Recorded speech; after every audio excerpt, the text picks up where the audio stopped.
Hi, SP അരുളയാണ്. തീരദേശത്തെ പ്രശ്നം പരിഹരിക്കാൻ നമ്മുടെ നാട്ടിൽ വനം മന്ത്രി എന്തൊക്കെയാണ് നമ്മൾ കാണുന്നത്?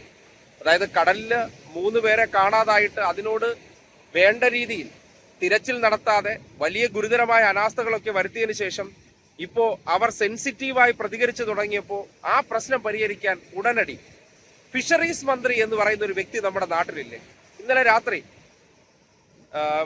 നമ്മുടെ ജോണിന്റെ വീട്ടിലേക്ക് വനം മന്ത്രി നേരിട്ട് ചെന്നിട്ട് അവരെ കേൾക്കുന്ന ദൃശ്യങ്ങൾ, അതായത് മകനെ കേൾക്കുന്ന ദൃശ്യങ്ങൾ പുറത്തേക്ക് വന്നിട്ടുണ്ട്. അപ്പോൾ നിങ്ങൾ ആദ്യം അതൊന്ന് കാണണം. കാര്യം നമ്മുടെ നാട്ടിൽ ആദ്യമായിട്ടാണ് വനം വകുപ്പ് നോക്കേണ്ട മന്ത്രിയായിട്ടുള്ള ഷിബു ബേബി ജോൺ ഫിഷറീസ് വകുപ്പിന്റെ മന്ത്രി ചെയ്യേണ്ട പ്രവർത്തനങ്ങളും തീരദേശത്തെ മനുഷ്യരെ സമാധാനിപ്പിക്കാനും കേൾക്കാനും വേണ്ടി ചെന്നതെന്ന് പറയുന്നത് ഒരു അത്ഭുതമല്ലേ, ഒരു വിസ്മയമല്ലേ? നിങ്ങൾ കണ്ടേ? പല കാണാനില്ലാത്തതിന്റെ വേദനയാണ് നമ്മൾ പറയുന്നത്. അതുകൊണ്ട് ഇതിനു വേണ്ടിയിട്ടാണ് ഞങ്ങൾ അവിടെ പോയത്. അപ്പോൾ അവിടെ പോയതിന് ശേഷമാണ് ഞങ്ങൾക്ക് അന്ന് കോസ്റ്റ് ഗാർഡിൽ നിന്ന് ഞങ്ങൾക്ക് പറയാൻ കിട്ടി 1.5 മണിക്കൂർ സെർച്ച്. അല്ല, അതിനുശേഷം ഏരിയൽ സെർച്ച് രാവിലെ ഉണ്ടാവും, കൃത്യമായിട്ടുള്ള ഇടപെടൽ ഉണ്ടാവും എന്നൊക്കെ പറഞ്ഞിട്ട് അടുത്ത ദിവസം നോക്കിയപ്പോൾ രാവിലെ ഇറങ്ങിയില്ല. അതിന്റെ കാരണം എന്താണെന്ന് വെച്ചാൽ വെതർ കണ്ടീഷൻ, അതായത് ടേക്ക് ഓഫ് ചെയ്യാൻ പറ്റത്തില്ല. പക്ഷെ ഉച്ച കഴിഞ്ഞ് ഇറങ്ങി. അതിനുശേഷം എത്ര മണിക്കൂറാണ് സർവീസ് നടന്നത്? 1.5 മണിക്കൂർ. ഇത് അവർക്ക് അവിടെ നിന്ന് വരാൻ തന്നെ 1.5 മണിക്കൂർ എടുക്കും. അപ്പോൾ 1 മണിക്കൂർ സെർച്ച് പോലും വേണ്ടത്ര രീതിയിൽ നടന്നിട്ടുണ്ടാവില്ല. പക്ഷേ ഇന്നലെ ഞങ്ങൾ ഏരിയൽ സെർച്ച് 1 മണിക്കൂർ സെർച്ച് പോലും നടന്നിട്ടുണ്ടാവില്ല. കോസ്റ്റ് പോലീസിന്റെ കാര്യം പറയണ്ട. ഞങ്ങൾ പറയുന്ന മറ്റൊരു കാര്യം എന്ന് വെച്ചാൽ ഇവിടെ അതിനുശേഷം കളക്ടറേറ്റിൽ പോയതിനു ശേഷമാണ് അവർ കുറച്ചുകൂടെ ഊർജിതമാക്കി എന്നുള്ള ഒരു വിശ്വാസമാണ് ഞങ്ങൾക്ക് വന്നത്. കളക്ടറേറ്റിൽ പോയതിനു ശേഷം 3 മണിക്കൂർ ഏരിയൽ സെർച്ച് അവർ ഞങ്ങൾക്ക് പറഞ്ഞിട്ടുണ്ടായിരുന്നു. ഇന്ന് കംപ്ലീറ്റ് സെർച്ച് നടന്നിട്ടുണ്ടായിരുന്നു. ഇന്ന് നടന്ന ആ ഒരു രക്ഷാപ്രവർത്തനം എന്തുകൊണ്ട് തുടക്കത്തിലേ നടന്നില്ല? ഞങ്ങൾ ചോദിച്ചതിന് ശേഷമാണോ ഈ 3 മണിക്കൂർ 4 മണിക്കൂർ സെർച്ച് എക്സ്റ്റെൻഡ് ചെയ്യേണ്ടത്? ഇതാണ് ഞങ്ങളുടെ വേദന. കാരണം കടലിൽ കിടക്കും തോറും ഞങ്ങളുടെ മനോവികാരം എന്ന് പറയുന്നത് അപ്പനവിടെ ഉണ്ട്, എവിടെയോ ഉണ്ട്, രക്ഷപ്പെടുത്തണം എന്നുള്ളതാണ്. ഇന്ന് വരെയും ഇതിന്റെ ഒരു കൃത്യമായിട്ടുള്ള ഒരു SOP ഇല്ല. ഇന്ന് വരെയും ഇതിന് കൃത്യമായിട്ടൊരു SOP ഇല്ല. അതായത് ജനറൽ SOP എടുത്ത് കടലിലെ രക്ഷാപ്രവർത്തനത്തിന് ഉപയോഗിച്ചാൽ എങ്ങനെ ശരിയാകും? കടലും കരയും വ്യത്യസ്തമാണ്. എന്തുകൊണ്ട് അത് ഇത്രയും കാലമായിട്ട് ഡെവലപ്പ് ആക്കിയില്ല? ഇത് സിസ്റ്റത്തിന്റെ പിഴവാണ് പറയുന്നത്. ഒരു സർക്കാരിനെ ബ്ലെയിം ചെയ്യുന്നില്ല. ഇത് ഇത്രയും നാളത്തെ സിസ്റ്റത്തിന്റെ പിഴവിനെയാണ് പറയുന്നത്. ഇനി നാളെ ഇതിന്റെ പേരിൽ ഒരു ജീവനും കടലിൽ പോകാൻ പാടില്ല.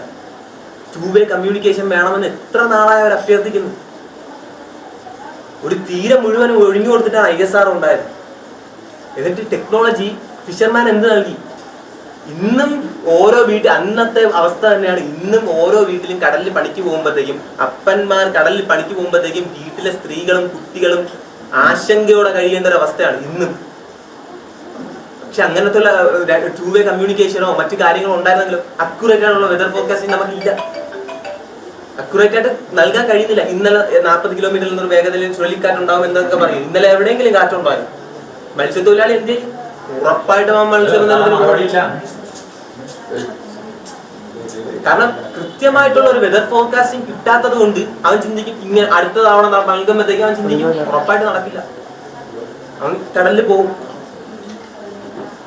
ഇന്ന പ്രദേശത്ത് ഇത്ര കാറ്റടിക്കും എന്നുള്ള കൃത്യമായിട്ട് വെതർ ഫോർകാസ്റ്റിംഗ് നൽകിയെങ്കിൽ അവർക്ക് മുൻകരുതലോടുകൂടി മീൻ പിടിക്കാൻ പറ്റും. മുൻകരുതലോടുകൂടി അവർക്ക് പോകാൻ പറ്റും.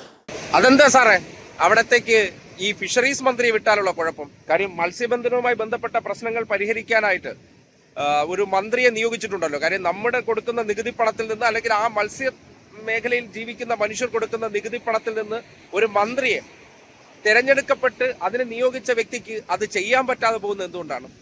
അപ്പോൾ ഒരു കാര്യമേ പറയാനുള്ളൂ. കേരളത്തിൽ മതേതരത്വം എന്നൊക്കെ പറയുകയും ഓരോ ഡിപ്പാർട്ട്മെന്റും ഓരോ പ്രദേശത്തെ മനുഷ്യരുടെ പ്രശ്നങ്ങൾ കാണാനും കേൾക്കാനും അതിൽ ഇടപെടാനും വേണ്ടി നിയോഗിക്കപ്പെട്ട വ്യക്തിക്ക് കഴിവില്ല എന്ന് സർക്കാർ തന്നെ നമ്മുടെ മുന്നിൽ തെളിയിച്ചു തന്നിരിക്കുകയാണ്. ആ അബ്ദുൽ ഗഫൂർ എന്ന മന്ത്രി പോയാൽ പരിഹരിക്കപ്പെടാൻ പറ്റില്ല. അതുകൊണ്ട് വനം മന്ത്രിയായിട്ടുള്ള ഷിബു ബേബി ജോൺ പോയി അവരെ കേൾക്കണമെന്ന തരത്തിലേക്ക് അർദ്ധരാത്രി 9-ാം ദിവസം അയച്ചതിന് ശേഷം നിങ്ങൾ എന്ത് സന്ദേശമാണ് ഈ നാട്ടിൽ കൊടുക്കുന്നത്? ഈ നാട്ടിന്റെ നികുതി പണം നിങ്ങൾക്ക് വേണ്ടപ്പെട്ട ചില കുടുംബങ്ങളിലുള്ളവരുടെ പോറ്റാനുള്ളതാണോ എന്ന ചോദ്യം പ്രസക്തമാവുകയാണ്. തീരദേശത്തെ മനുഷ്യരെ കാണാത്ത പ്രശ്നം ഉണ്ടായപ്പോൾ ആ പ്രശ്നവുമായി ബന്ധപ്പെട്ട് വലിയ തോതിലുള്ള വിമർശനങ്ങൾ ഉയർന്നു വന്നപ്പോൾ, വലിയ പ്രതിഷേധം ഉയർന്നു വന്നപ്പോൾ അതിലേക്ക് നിങ്ങൾ ഷിബു ബേബി ജോണിനെ ആ ക്രൈസിസ് മാനേജ് ചെയ്യാൻ വേണ്ടി ഇറക്കി വിടുകയും മുഖ്യമന്ത്രിയോ ഫിഷറീസ് മന്ത്രിയോ ആ വഴി പോകാതെ ഒളിച്ചിരിക്കുകയും ചെയ്ത സാഹചര്യം കേരള ചരിത്രത്തിൽ തന്നെ നാണക്കേടുണ്ടാക്കുന്നതാണ്. അതെ, പ്രതിഷേധം ഉണ്ടാകുമെന്ന്. എന്തുകൊണ്ട് പ്രതിഷേധം ഉണ്ടാകും? നിങ്ങളുടെ ഭാഗത്തുനിന്നുണ്ടായ ഗുരുതരമായ വീഴ്ച.